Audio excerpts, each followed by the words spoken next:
Hello and welcome back.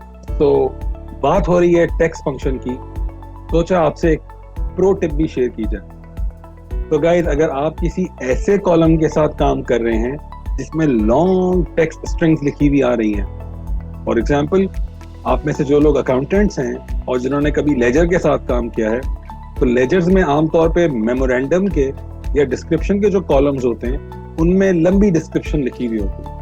अगर आप उस तरह के किसी कॉलम को रेफर करते हुए एक न्यू कॉलम क्रिएट करना चाहते हैं जिसमें क्लासिफिकेशन आप अप्लाई करना चाहते हैं based on certain text strings with in your long text strings based column, तो उसके लिए हम इफ, इज नंबर और सर्च की कॉम्बिनेशन को इस्तेमाल करके ये काम ऑटोमेट कर सकते हैं। कैसे, देखते हैं इस वीडियो में।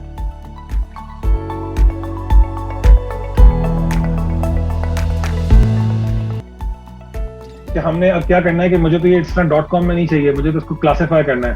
तो अब ये अगली प्रो टिप आ रही है आप लोगों के पास, जिसमें हम तीन फंक्शंस को मर्ज करेंगे, इफ, इज नंबर और सर्च।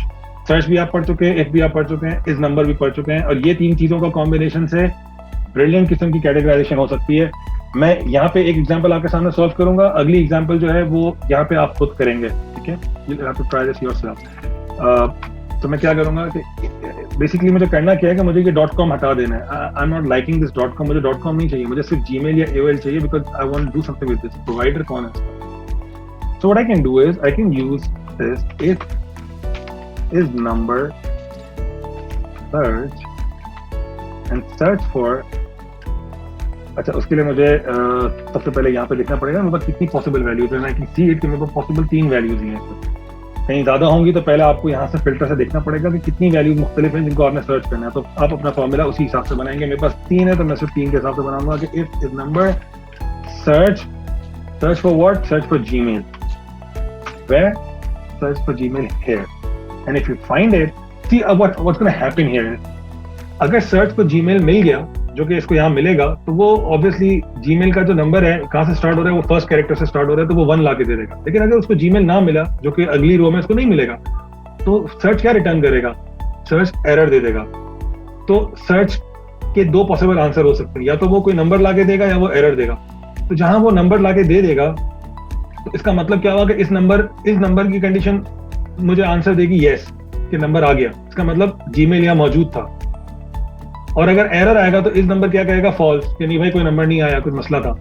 तो मैं इस तरह से इस फंक्शन के साथ प्ले अराउंड कर रहा हूँ। Gmail आया, N4 की रेंज में आया, मैंने इस नंबर को भी क्लोज कर दिया क्योंकि नंबर साथ ही क्लोज हो जाना है। तो अगर ऐसा हो तो भाई इसको यहाँ पे आप मुझे Gmail आंसर दे दें। और अगर फॉल्स आए तो चूंकि नेक्स्ट करना है, मुझे 3 कंडीशन चेक करनी है, तो मैं I just copy this formula again and paste it right here. And अब की बार मैं Gmail की बजाय चेक करूंगा, let's say Hotmail. If you find Hotmail, just give me Hotmail here.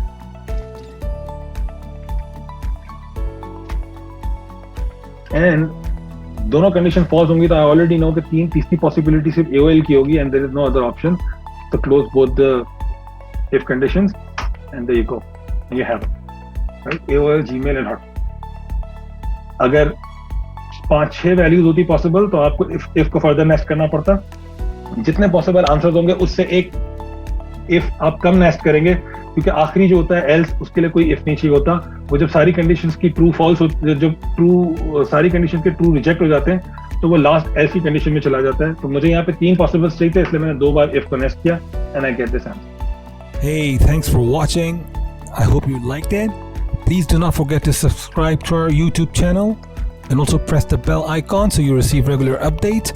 If you'd like to hear about any specific topic from us, do let us know in the comments so we'll accommodate that. See you soon.